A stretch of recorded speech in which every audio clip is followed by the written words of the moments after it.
Franchement, je vais être honnête avec vous. Je ne sais même pas si les supporters marocains doivent être complètement heureux après ce match. Oui, le Maroc a gagné. Oui, le Maroc est qualifié. Oui, le Maroc termine cette phase de groupe sans la moindre défaite. Sur le papier, c'est presque parfait. Mais entre vous et moi, est-ce que vous avez vraiment été rassuré aujourd'hui? Parce que moi, pas totalement. Et c'est ça qui est intéressant. Le score dit une chose, le match en raconte une autre. Parce qu'on parle d'une équipe du Maroc qui a été menée deux fois contre Haïti. Une équipe qui était déjà qualifiée avant le coup d'envoi. Une équipe qui avait l'occasion d'aller chercher la première place du groupe. Et pourtant, j'ai trouvé ce Maroc beaucoup moins intense, beaucoup moins agressif, beaucoup moins inspiré que lors des deux premiers matchs. Alors attention, je ne suis pas en train de dire que tout est à jeter. Loin de là, au contraire, il y a énormément de positifs. Le Maroc finit invaincu. Le Maroc montre encore une fois une vraie force mentale en revenant deux fois au score. Hakimi confirme son énorme Coupe du Monde. Sibari continue de marquer et certains entrants ont complètement changé le visage de cette équipe. Mais il y a aussi des choses qui m'ont vraiment dérangé et je pense qu'il faut en parler maintenant. Parce que dans quelques jours, on ne jouera plus Haïti, on va rentrer dans les matchs à élimination directe et là, la moindre erreur peut te renvoyer à la maison. Restez bien jusqu'au bout parce qu'il y a un joueur qui m'a énormément déçu aujourd'hui. Je pense que son match est passé complètement à côté. Et à l'inverse, il y a un autre joueur qui, dès son entrée, a rappelé pourquoi il est indispensable à cette équipe du Maroc. Mais avant de commencer, comme d'habitude les amis, si vous aimez ces débriefs où on essaie vraiment de comprendre ce qui s'est passé sur le terrain, pensez simplement à lâcher le petit pouce bleu. Ça aide énormément la chaîne. Allez, on en parle.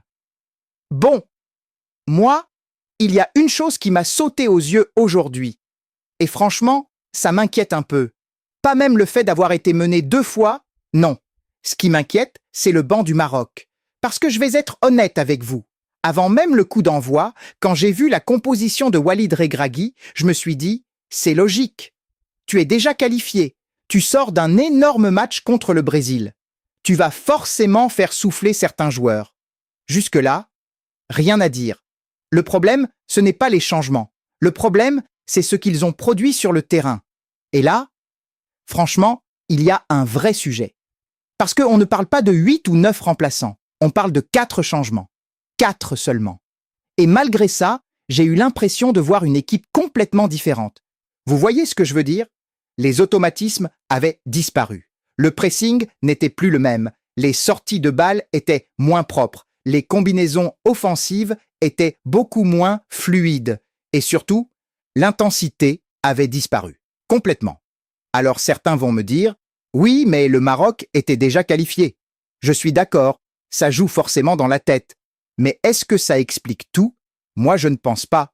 Parce qu'au contraire, quand tu es remplaçant et qu'on te donne enfin une chance de débuter une Coupe du Monde, normalement, tu dois jouer le match de ta vie. Tu dois tout donner. Tu dois montrer au sélectionneur qu'il peut compter sur toi. Tu dois mettre le doute dans sa tête. Tu dois lui compliquer ses choix. Aujourd'hui, j'ai eu l'impression que beaucoup ont fait exactement l'inverse. Ils ont conforté les titulaires. Et ça, ce n'est jamais une bonne nouvelle. Parce qu'une grande sélection ne gagne pas une Coupe du Monde avec 11 joueurs.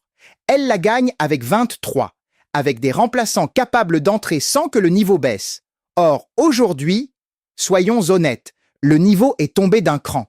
Et parfois même de 2. Je vais prendre un exemple. El Kaabi.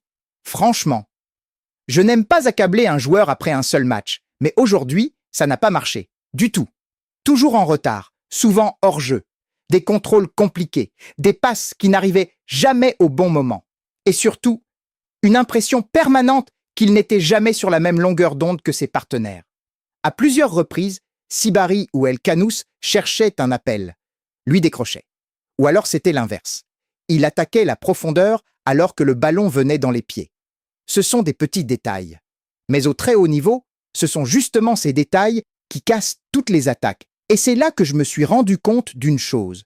Ce n'est peut-être pas seulement un problème de qualité, c'est un problème d'automatisme. Parce que cette équipe est construite depuis des mois autour de certains joueurs. Quand Sarri joue en faux numéro 9, tout le monde connaît ses déplacements. Quand Boadi est au milieu, El Ainaoui sait exactement où il va recevoir le ballon. Quand Mazraoui est à gauche, Hakimi sait quand il peut monter. La réaction. Parce qu'à 2 reprises, le Maroc est mené. 2 fois. Et à aucun moment, je n'ai senti cette équipe paniquer. Jamais. Elle a continué à jouer. Elle a continué à pousser.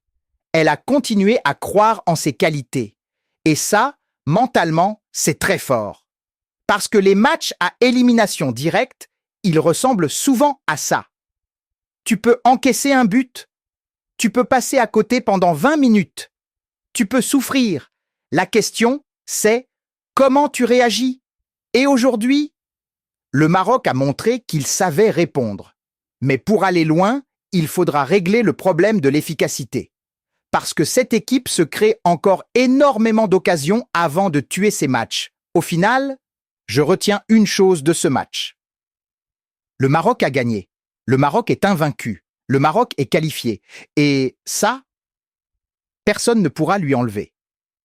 Maintenant, il ne faut pas non plus fermer les yeux sur ce qu'on a vu aujourd'hui. Parce que les matchs à élimination directe, ce n'est plus la même histoire. Tu ne peux pas te permettre de manquer autant d'intensité. Tu ne peux pas te permettre de rater autant d'occasions. Tu ne peux pas te permettre d'avoir autant de déchets techniques. En revanche, il y a aussi énormément de raisons d'être optimiste. Donc, non. Je ne suis pas inquiet. Je pense simplement que ce match arrive au bon moment. Il rappelle au Maroc qu'une Coupe du Monde ne pardonne rien. Maintenant, dites-moi en commentaire, est-ce que ce match vous inquiète avant les 16e? Je suis vraiment curieux de lire vos avis. Et si vous avez aimé ce débrief, n'oubliez pas de lâcher le petit pouce bleu, de vous abonner si ce n'est pas encore fait, et on se retrouve très vite pour la suite de cette Coupe du Monde. Prenez soin de vous les amis.